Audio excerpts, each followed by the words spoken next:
Day 103 of reading through the Bible in 1 year. Today we will read 2 Samuel chapters 18 through 20, the 34th Psalm, and the book of Romans, the 2nd chapter. This is reading through the Bible in 1 year, English Standard Version, beginning today with 2 Samuel chapter 18. Then David mustered the men, all the men who were with him, and set over them commanders of thousands and commanders of hundreds. And David sent out the army, 1/3 under the command of Joab, 1/3 under the command of Abishai, the son of Zerah, Joab's brother, and 1/3 under the command of Ittai the Gittite. And the king said to the men, I myself will also go out with you. But the men said, You shall not go out, for if we flee, they will not care about us. If half of us die, they will not care about us. But you are worth 10,000 of us. Therefore it is better that you send us help from the city. The king said to them, Whatever seems best to you, I will do. So the king stood at the side of the gate while all the army marched out by the hundreds and by the thousands. And the king ordered Joab and Abishai and Ittai, Deal gently for my sake with the young man Absalom. And all the people heard when the king gave orders to all the commanders about Absalom. So the army went out into the field against Israel, and the battle was fought in the forest of Ephraim. And the men of Israel were defeated there by the servants of David, and the loss there was great on that day, 20,000 men. The battle spread over the face of all the country, and the forest devoured more people that day than the sword. And Absalom happened to meet the servants of David. Absalom was riding on his mule, and the mule went under the thick branches of a great oak tree, and his head caught fast in the oak, and he was suspended between heaven and earth, while the mule that was under him went on. And a certain man saw it, and told Joab, Behold, I saw Absalom hanging in an oak. Joab said to the man who told him, What? You saw him? Why then did you not strike him there to the ground? I would have been glad to give you 10 pieces of silver and a belt. But the man said to Joab, Even if I felt in my hand the weight of 1,000 pieces of silver, I would not reach out my hand against the king's son. For in our hearing the king commanded you and Abishai and Ittai, for my sake protect the young man Absalom. On the other hand, if I had dealt treacherously against his life, and there is nothing hidden from the king, then you yourself would have stood aloof. Joab said, I will not waste time like this with you. And he took 3 javelins in his hand and thrust them into the heart of Absalom while he was still alive in the oak. And 10 young men, Joab's armor-bearers, surrounded Absalom and struck him and killed him. Then Joab blew the trumpet, and the troops came back from pursuing Israel, for Joab restrained them. And they took Absalom and threw him into a great pit in the forest, and raised over him a very great heap of stones, and all Israel fled every one to his own home. Now Absalom in his lifetime had taken and set up for himself the pillar that is in the king's valley, for he had said, I have no son to keep my name in remembrance. He called the pillar after his own name, and it is called Absalom's monument to this day. Then Ahimaaz the son of Zadok said, Let me run and carry news to the king, that the Lord has delivered him from the hand of his enemies. And Joab said to him, You are not to carry news today. You may carry news another day, but today you shall carry no news, because the king's son is dead. Then Joab said to the Cushite, Go, tell the king what you have seen. The Cushite bowed before Joab and ran. Then Ahimaaz son of Zadok said again to Joab, Come, what may, let me also run after the Cushite. And Joab said, Why will you run, my son, seeing that you have no reward for the news? Come what may, he said, I will run. So he said to him, Run. Then Ahimaaz ran by the way of the plain, and outran the Cushite. Now David was sitting between the 2 gates, and the watchman went up to the roof of the gates by the wall. And when he lifted up his eyes and looked, he saw a man running alone. The watchman called out and told the king. And the king said, If he is alone, there is news in his mouth. And he drew nearer and nearer, and the watchman saw another man running. And the watchman called to the gate and said, See, another man running alone. The king said, He also brings news. The watchman said, I think the running of the first is like the running of Ahimaaz the son of Zadok. And the king said, He is a good man and comes with good news. Then Ahimaaz cried out to the king, All is well, And he bowed before the king with his face to the earth and said, Blessed be the Lord your God, who has delivered up the men who raised their hand against my lord the king. And the king said, Is it well with the young man Absalom? Ahimaaz answered, When Joab sent the king's servant, your servant, I saw a great commotion, but I do not know what it was. And the king said, Turn aside and stand here. So he turned aside and stood still. And behold, the Cushite came, and the Cushite said, Good news for my lord the king, for the Lord has delivered you this day from the hand of all who rose up against you. The king said to the Cushite, Is it well with the young man Absalom? And the Cushite answered him,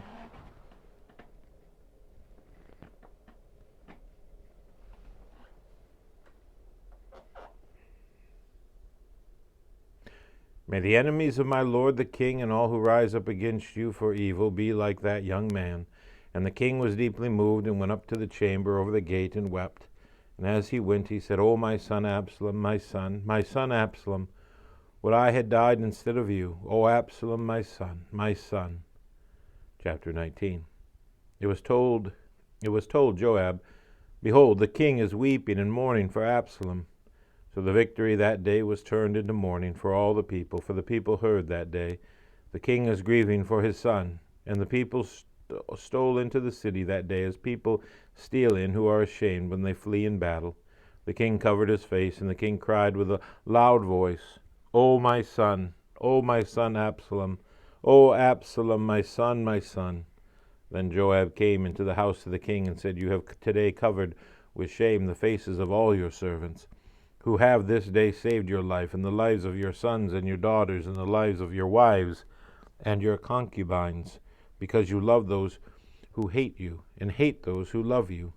For you have made it clear today that commanders and servants are nothing to you. For today I know that if Absalom were alive, and all of us were dead today, then you would be pleased. Now therefore arise, go out and speak kindly to your servants. For I swear by the Lord, if you do not go, not a man will stay with you this night. And this will be worse for you than all the evil that has come upon you from your youth until now. Then the king arose and took a seat in the gate, and the people were all told, Behold, the king is sitting in the gate. And all the people came before the king. Now Israel had fled every man to his own home, and all the people were arguing throughout all the tribes of Israel, saying, The king delivered us from the hand of our enemies, and saved us from the hand of the Philistines, and now he has fled out of the land from Absalom. But Absalom, whom we anointed over us, is dead in battle. Now therefore, why do you say nothing about bringing the king back? And King David sent this message to Zadok and Abiathar the priest. Say to the elders of Judah, Why should you be the last to bring the king back to his house, when the word of all Israel has come to the king? You are my brothers, you are my bone and my flesh. Why then should you be the last to bring back the king? And say to Amasa, Are you not my bone and my flesh?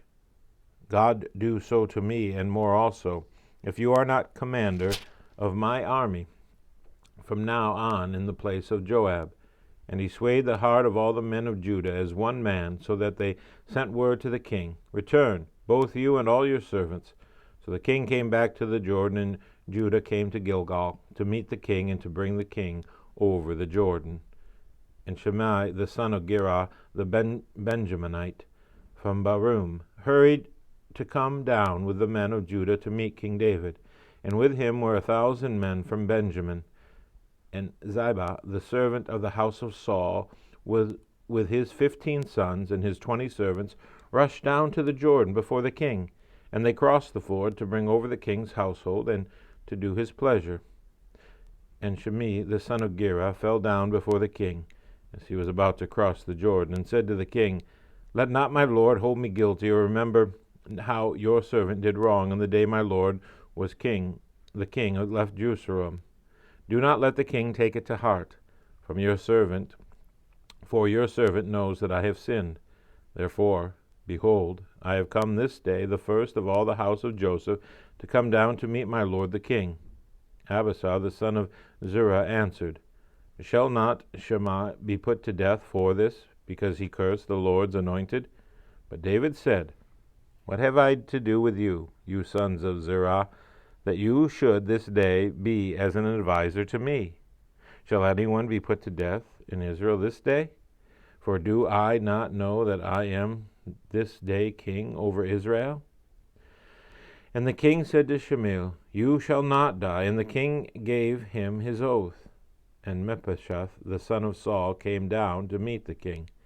He had neither taken care of his feet, nor trimmed his beard, nor washed his clothes, from the day the king departed until the day he came back into safety. And when he came to Jerusalem to meet the king said to him, Why do you not go with me, Mephibosheth? He answered, My lord, O king, my servant deceived me. For your servant said to him, I will saddle a donkey for myself, that I may ride on it and go with the king, for your servant is lame. He has slandered your servant to my lord the king. But my lord the king is like the angel of God. Do therefore what seems good to you. For all my father's house were but men doomed to death before my lord the king. But you set your servant among those who eat your table. What further right have I than to cry to the king? And the king said to him, Why speak any more of your affairs? I have decided you and Ziba shall divide the land. And Mephibosheth said to the king, Oh, let him take it all, since my lord the king has come safely home. Now Barzillai the Gileadite had come down from Rogelim, and he went on with the king to the Jordan, to escort him over the Jordan. Barzillai was a very aged man, 80 years old. He had provided the king with food while he stayed at Ma'anam, for he was a very wealthy man.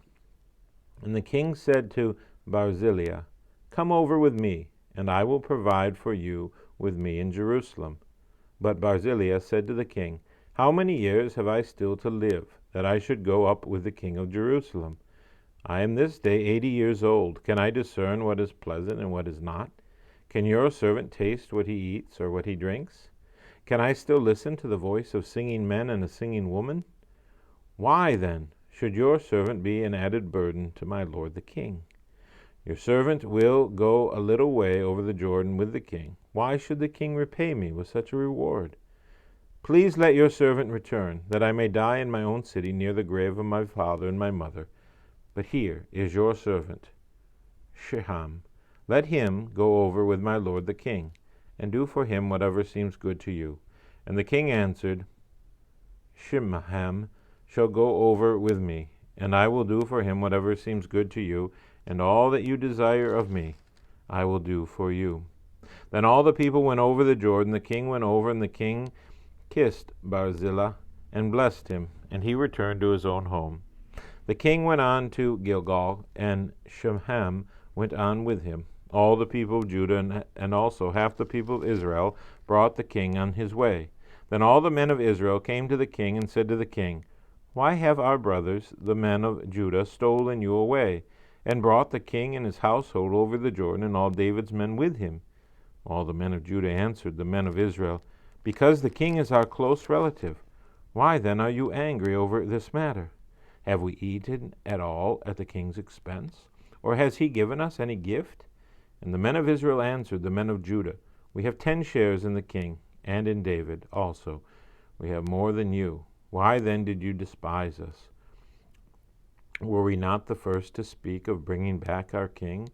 But the words of the men of Judah were fiercer than the words of the men of Israel. Chapter 20. Now there happened to be there a worthless man whose name was Sheba, the son of Bichri, a Benjaminite. And he blew the trumpet and said, We have no portion in David, and we have no inheritance in the son of Jesse, every man to his tents, O Israel. So all the men of Israel withdrew from David and followed Sheba, the son of Bichri. But the men of Judah followed their king steadfastly from the Jordan to Jerusalem, and David came to his house at Jerusalem. And the king took the 10 concubines whom he had left to care for the house, and put them in a house under guard, and provided for them, but did not go in to them. So they were shut up until the day of their death, living as if in widowhood. Then the king said to Amasa, Call the men of Judah together to me within 3 days, and be here yourself. So Amasa went to summon Judah, but he delayed beyond the set time that had been appointed him. And David said to Abishai, Now Sheba, the son of Bichra, will do us more harm than Absalom. Take your Lord's servant and pursue him, lest he get himself to fortified cities and escape from us. And there went out after him Joab's men, and the Cherethites, and the Pelethites, and all the mighty men. They went out from Jerusalem to pursue Sheba, the son of Bichra. When they were at the great stone that is in Gibeon, Amasa came to meet them. Now Joab was wearing a soldier's garment, and over it was a belt with a sword in its sheath fastened on his thigh. And as he went forward, it fell out. And Joab said to Amasa, It is well with you, my brother? And Joab took Amasa by the beard with his right hand to kiss him. But Amasa did not observe the sword that was in Joab's hand. So Joab struck him with it in the stomach, and spilled his entrails to the ground without striking a second blow, and he died. Then Joab and Abishai his brother pursued Sheba, the son of Bichra, and one of Joab's young men took his stand by Amasa, and said, Whoever favors Joab and whoever is for David, let him follow Joab. And Amasa lay wallowing in his blood in the highway, and anyone who came by, seeing him, stopped.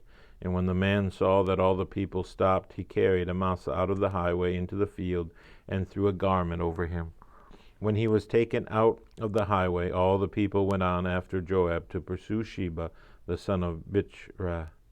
And Sheba passed through all the tribes of Israel to Abel of Beth-Machach, and all the Bichrites, and assembled and followed him in.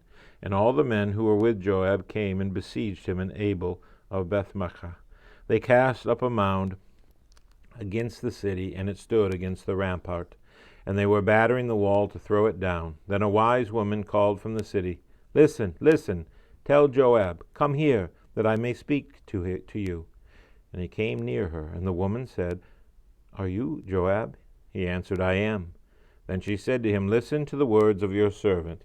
And he answered, I am listening.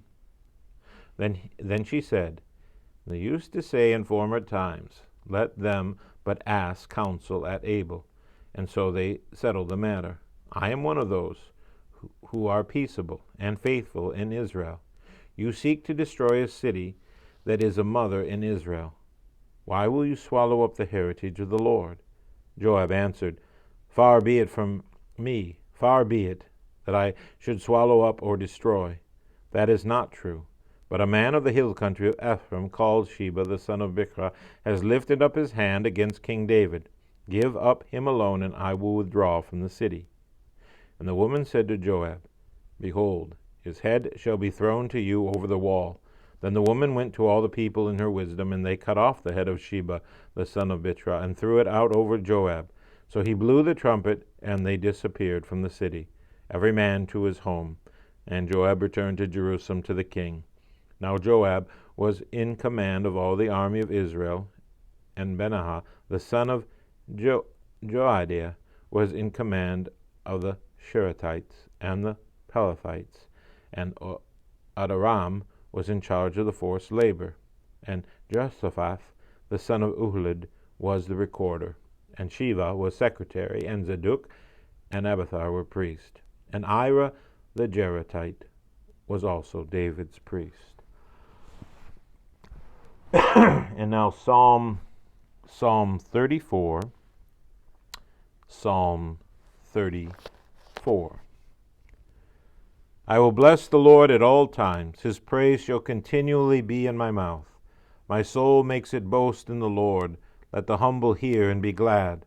O magnify the Lord with me, and let us exalt his name together. I sought the Lord, and he answered me, and delivered me from all my fears. Those who look to him are radiant, and their faces shall never be ashamed. The poor man cried, and the Lord heard him, and saved him out of all of his troubles. The angel of the Lord encamps around those who fear him, and delivers them. O taste and see that the Lord is good. Blessed is the man who takes refuge in him. O fear the Lord, you his saints, for those who fear him have no lack. The young lions suffer want and hunger, but those who seek the Lord lack no good thing.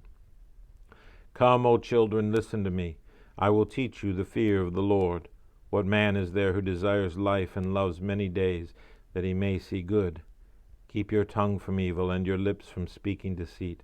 Turn away from evil and do good. Seek peace and pursue it.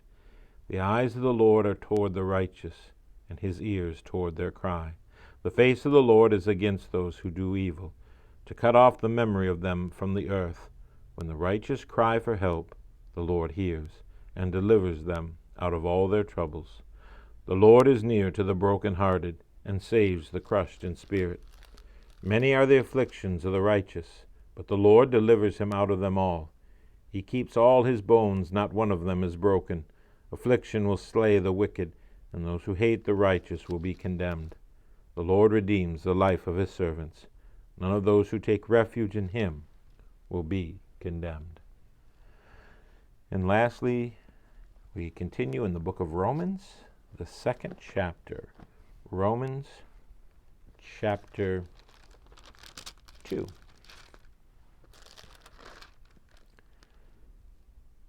Therefore you have no excuse, O man, every one of you who judges. For in passing judgment on one another you condemn yourself, because you, the judge, practice the very same things. We know that the judgment of God rightly falls on those who practice such things. Do you suppose, O man, you who judge those who practice such things and yet do them yourself, that you will escape the judgment of God? Or do you presume on the riches of his kindness and forbearance and patience, not knowing that God's kindness is meant to lead you to repentance? But because of your hard and impenitent heart, you are storing up wrath for yourself on the day of wrath, when God's righteous judgment will be revealed. He will render to each one according to his works. To those who by patience and well-doing seek for glory and honor and immortality, he will give eternal life. And for those who are self-seeking and do not obey the truth, but obey unrighteousness, there will be wrath and fury. There will be tribulation and distress for every human being who does evil, the Jew first and also the Greek, but glory and honor and peace for everyone who does good, the Jew first and also the Greek. For God shows no partiality. For all have sinned without the law, will also perish without the law. And all who have sinned under the law will be judged by the law. For it is not the hearers of the law who are righteous before God, but the doers of the law who will be justified. For when Gentiles, who do not have the law, by nature do what the law requires, they are a law to themselves, even though they do not have the law. They show that the work of the law is written on their hearts, while their conscience also bears witness, and their conflicting thoughts accuse or even excuse them. On that day, when according to my gospel, God judges the secrets of men by Christ Jesus.